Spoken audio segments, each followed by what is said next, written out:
This girl is way too much. She has too much energy. Oh. But there were definitely days when I showed up to work this fall and I would get through the gratitude circle without crying, which is good. That was definitely a triumph for me. And then I would go home for the rest of the day. I was done. Like, I knew I wasn't going to be, like, I could not keep myself together. And so I needed to take, like, that space for myself and to say, I need to check out and take care of myself for a minute. Yeah. And I made it through gratitude circle, and that was a big help too. Like, it got me out of bed and it got me out of the house, and it made me sit back and go, okay, what am I grateful for today? Because all I want to do is like scream. Yeah. There's all these changes going on, and I'm hurting, and this sucks, and there's all of these things that just are not fun. But what am I grateful for today? And that was always really cool. And I'm sure the women were just like, she is not right today. There were a couple of times when the women were like, are you okay? Yeah. Yeah. I'm fine. Well, hey, we're not always perfect. No, we don't have to be. And that, like, you showing that side that you might not be okay to those women might have been relieving to them. Yeah. Like, well, and I think it's, especially with the seizures and stuff, like, there was a time, I was like 9 months seizure free. I was in a drug trial, and this trial sucked. I'm not, like, every time we titrate up, the skin on my face would get raw. It was horrible. But I was seizure free. There you go. And it worked for a while and stuff, but, like, I caught myself, especially on social media, like, I post all these really cool adventures, and life is awesome, and it's not like that. Like, yeah, there are really cool adventures and all this really cool stuff, but I've posted stuff where it's been like, there was one that was kind of, not a turning point, but it was a big deal in my head, because I had posted this picture on, like, Snapchat or something, because I was having a bomb hair day. There you go. And I had just, like, I had gotten full-time in my new position at the Y, and I had an office, and I was so proud of myself, and everything was going good, and I was in school part-time, and then I showed up to class, and I had a freaking seizure. And it was the week before finals week. I had a skid mark on my forehead. I got carted off to the emergency room. I got my driver's license revoked. And then I read a Spartan race and was horrible at it because I just had a seizure. And it was not, like, I was so frustrated. I was in the emergency room, like, and part of it was one of the EMTs, like, they don't release me unless I have, typically, they don't release me unless there's someone to release me to. And I wasn't oriented enough for them to just release me, and I couldn't remember any phone numbers, and I didn't have my dog tags with me, and it was just this giant mess, and it sucked. And so I posted this thing on social media, and I juxtaposed the two pictures, like, this was at 2:30, and this was at 3:45. Like, great hair day, skid mark on my face. And it screwed my finals because my brain was, I was so rattled, and I was definitely a little concussed, and I was emotional, and it was just, but I posted that just like, hey, seizures suck. Like, I'm never looking for sympathy, but also, seizures suck, and they're exhausting, and they're painful, and they're expensive, and they're embarrassing, and it's totally fine to have all of those feelings, because we're isolating ourselves by not talking about the crappy parts. Exactly, yeah. Like, we're so just, life is great. And then you're alone in your house eating chicken over your sink by, like, going, why am I so depressed? No one else is like this. Like, there's something wrong with me. Yeah. When in reality, there's nothing wrong with you. You might just need, I don't know, to see a therapist or to go for a walk or do something. Yeah, and, I've struggled with depression and anxiety for years, and, like, I was always so against taking medication that was prescribed to me. Mm-hmm. Like, I would take fucking Oxycontin and, like, no other, but taking a pill that might actually help me, and I'm not saying that, like, if you're depressed, go get on medication by any means. Just for me, like, I think I put so much dopamine in my brain, the neurons are all fucked up.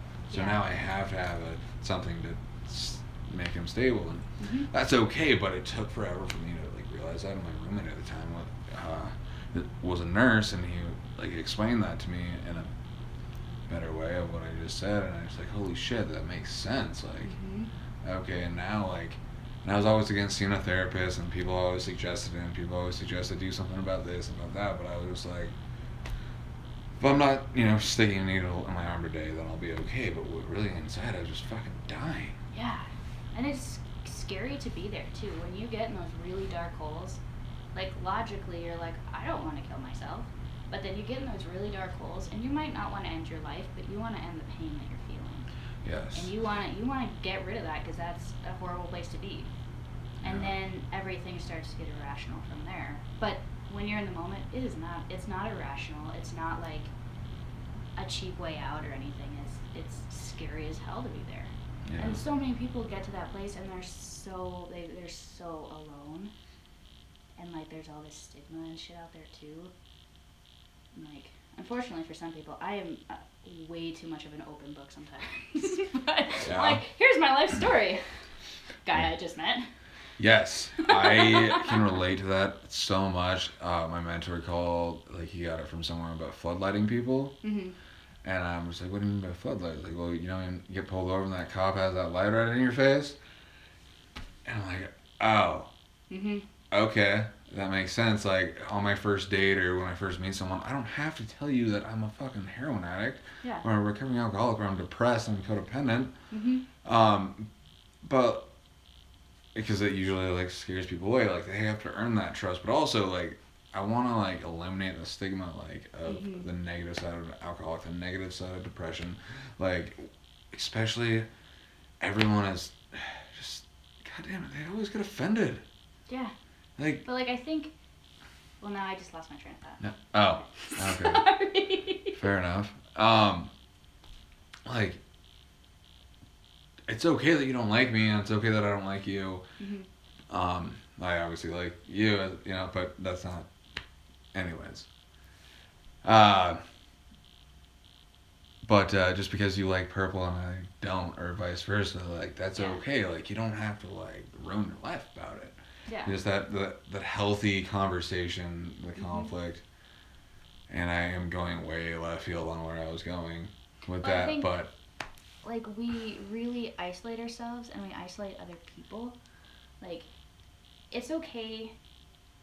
I've had to kind of learn a balance as far as, like, I have a really hard time trusting people. And you nailed it on the head. Like, it's okay for people to earn your trust. Like, there's a balance there. And trying to figure out where that is probably different for everybody. But the therapist that I used to work with at the Y, Erin, who I adore, she was always preaching, it's, people can earn your trust. It's okay for people to earn your trust. With that, though, that's a two-way street, too. You have to let them earn your trust. Yes. You have to be open to that. And, like, for me, I was like, nope, people are not good. Yeah. People are not predictable. I was like, I only like animals because they're honest. And they're, like, you can't lie to a horse. You can try. And they look at you like you're an idiot. Which is great, because then it's a little bit of a wake-up. There you go. But it's, we just isolate ourselves so much. And we isolate other people. And there's, like, in disagreeing on certain things, especially in the political environment. Like, I remember, not to get super political, but feeling, especially through this campaign and all of this stuff with Dr. Ford this summer, with that stuff going on with Dr. Ford, I was going through some similar stuff. And it was horrible, because we're making all these accusations and saying all these things about Dr. Ford and what's his bucket's the other guy.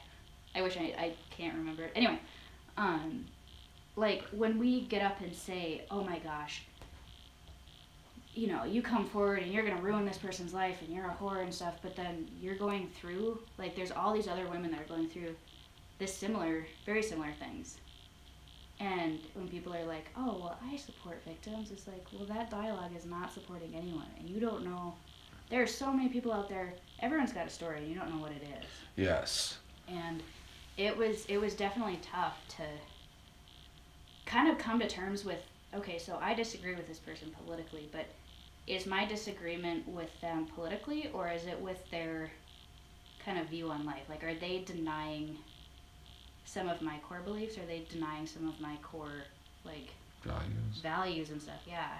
Like, and I think there's a line as far as disagreeing with people. Like, if I'm going to disagree with someone, fine, that's great. I want to have a conversation about it. I want to learn about it. Like, Yeah. if you don't, like, if my mind is not changed, at least my opinion is strengthened, maybe. Yeah. And, like, maybe my view of that is strengthened. But if there's an opinion that this person doesn't deserve these rights or this lifestyle or anything like that, then I kind of tend to draw the line a little bit. Like, you know, I don't know if I want that in my life all the time. Like, it's important to see what's out there and to consider all these different views and beliefs and stuff. But when it turns into denying somebody's right to live, basically, I think that there's definitely, I really struggle with that because, but then I struggle with, okay, so this person has this belief. Well, how do I look at that person now? Is that going to change? Yeah. Am I going to be a dick towards that person or like that population that person represents? Yeah. Because that's not fair either. Then I'm just doing the same damn thing. It's like constant internal struggle. I know what you mean, like, you really like that person, and then I find out that they like the color red, Yeah. and I'm like, well, fuck you, you're the enemy now. Yeah, like. But, like. It's hard. Yeah. And it's hard when there's someone that you really look up to or that you just think the world of, and then you find out, oh, you believe that? Yeah. Oh my gosh, I have to process this. Right? And I don't know that we give ourselves enough time to process those things. No. I think we... You're bad. Gone. See ya. Yeah, just Bye. pull back. Oh my gosh. Like, we're not really, taking in the whole person. Yeah. So I wanted to thank you for your time. Yeah. And is there anything that like I can help you with in your mission or anything like that? Oh my gosh. I don't know. Just keep talking to people. I think it's really important to talk to people and to like record and like share different stories and different viewpoints and like for me, I'm a huge advocate for mental health and like if you're struggling, there are so many different forms of help, and there's to try and kind of try and beat that stigma and stuff. I think it's so important, and it's like it's okay to not be okay, Mm-hmm. but you also have to dig yourself out of that hole too. You can't stay there either. Yeah. You gotta make that choice. Yes. But sometimes that choice is not necessarily like you might need some antidepressants or you might need to see a therapist or whatever it be. But I think interviewing people and like talking to people and just like keep doing it 'cause it's good. It's good shit. I'm glad I can say shit on this too. Yeah. I was all worried about that, like, oh, I have to watch my language. Yeah, no, I am like, I don't want like I might do some editing like later on the road, but I want it to be like the real conversations. Yeah, like, just a genuine. Yeah, and if I edit something out, like what if I edit out their message, Mm-hmm. and just because I don't hear it, but Yeah. like from what they could be trying to say, like I don't hear it, but somebody else might. So, and I don't like want a script and all that stuff because like being prepared, like I don't want like the guy upstairs talks about or tells me how I'm running my life or whatever thing you believe in. Like if I come in there and I turn on the show, then it takes a left turn, then like how am I gonna direct that? So anyways, do you have like any like goals or habits of success that you do for success in the morning or at night or during the day, or like do you have anything that you like live by? Gratitude is huge. Like if anyone wants a good book to read, 1,000 Gifts is incredible. Okay. I don't know, gratitude is a huge thing for me, and it's something that I wake up every morning and think about, what am I grateful for today?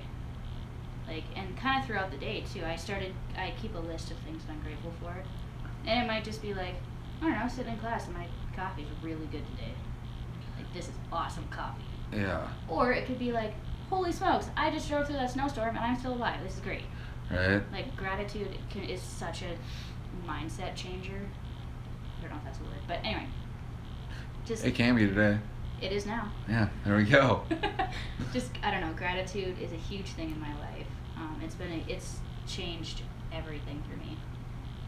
Especially with all of my stuff, my baggage and stuff, but it's huge. And I think staying positive, but like giving yourself a break to not be okay, that was a big learning curve for me. And now I can say, all right, I'm gonna take the afternoon and just some self-care and like be okay with that. Like I don't need to be grinding 24/7. Like you don't have to. That self-care is huge. Mm-hmm. And that's something that I definitely lacked when I first started working and stuff, especially working and in college and all of this stuff. Like there was no self-care. I was focused on everyone else but myself. Yeah. And now that I have like a self-care routine, and which part of my self-care routine too is gratitude. Mm-hmm. And it's like being grateful for the good stuff, but also the goddamn, I locked myself out of my house again, which I'm really good at. All my friends too, they all know. Oh, Liz went to PT today, she's gonna lock herself out of something. In last month, I locked myself out of my car like 4 times within like 2 days. I'm on a first name basis with Burdix. I have a key on my truck now. And I tried to I remember there was one day, it was the anniversary of my dad passing actually. I went to PT, I had a horrible headache from PT because I do a bunch of eye stuff, and it's great, but it sucks, like I know I have to do it. Yeah. And I went and ran an errand and locked myself out of my truck. I was like, God damn it, this whole day sucks. What the hell? And then my friend Jamie showed up, because she drove me to my house to spare, and I was like, I gotta see Jamie today, this is great. Just that tiny mindset change. Right. Like when I'm in PT and feeling, why do I keep falling over? Or why do I but I'll fall over and make a joke about it, and I'm like, alright. Ground's clean over here. There you go, just pick yourself down up. here tying my shoes. There you go. Just trying to stay positive. Yeah, most definitely. Not irrationally positive. That makes sense. That makes sense. Well, do you have any last words you want to share to the world? Sorry for saying shit. Are you though? No. I don't know. Just keep on keeping on. Well, thank you. Back in the saddle. Yeah, getting back in the saddle. Mm-hmm. Is that what you said? I like it. Yeah. I like it. Right on. Well, thank you again, Liz. I appreciate it. Me. I'm not if you want to keep going, I don't want to cut you short. No, you're good. You're good. I can talk all day, so you're fine. I've had a lot of coffee. Oh yeah. Well, thank you.